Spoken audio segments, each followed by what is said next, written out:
Welcome to Accio Audiology. In this video, we shall understand everything about communication strategies through the 3 W's. Accio Audiology. Hi, my name is Aishwarya and I am a RCA certified professional audiologist here, helping you all understand better about hearing.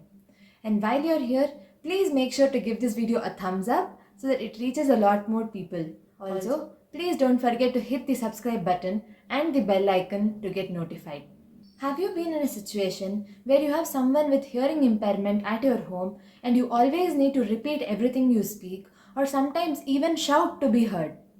But now they're mad at you because they think you're being rude and impatient. This leads to our first question. Why do we need communication strategies? It is because communication strategies are simple techniques that helps to compensate the loss of information that occurs in the auditory mode through other cues. Now you're thinking, well, I'm sure these can help individuals having hearing impairment. But I am having normal hearing and I'm not sure anybody around me having any kinds of hearing related problems. So where will I even use them? Well, all of us in our lives would have definitely had problems in communication, especially when you're in a function hall when so many people are talking all around you. Or you could be communicating with a person who is standing pretty far away from you and hence they are not able to get what you're trying to tell. In all such situations, it is the communication strategies that are going to help you. Now this brings us to our second question. What is communication strategy?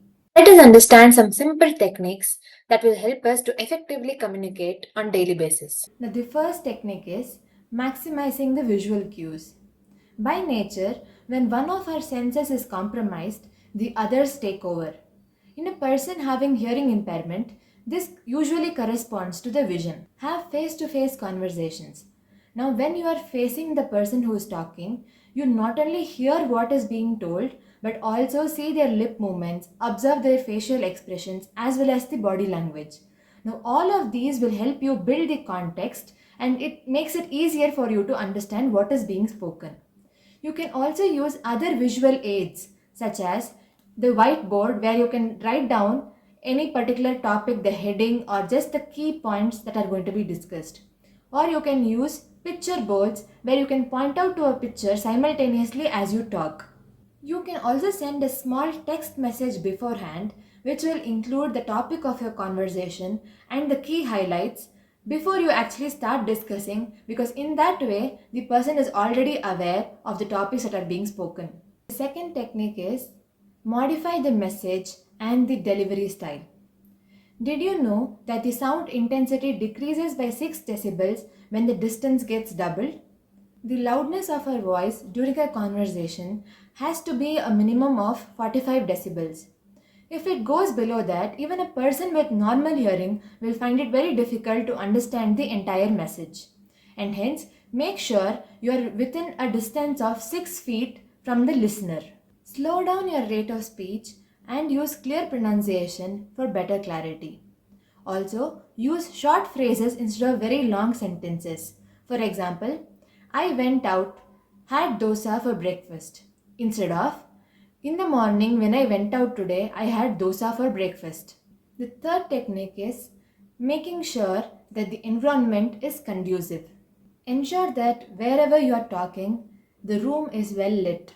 Eliminate unwanted distractions such as reduce the TV noise, reduce the fan speed, put on thick curtains all around in the window. Make sure there is no echo in the room. If there is, then you can eliminate it by adding in furnitures, keeping some plants, using floor mats, thick curtains, or even carpets on the floor. All of these provide sound absorption quality and hence will prevent the sound reflection that occurs, which is causing the echo. So coming to the third question, who should use them? All the people involved in the communication should use these strategies. This will facilitate good understanding and reduce the burden on the person having hearing impairment.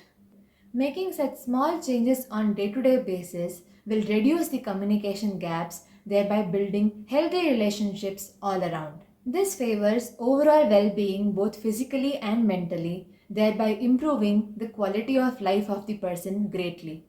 If you have any further queries, you can reach out to me through the mail that is given in the description box.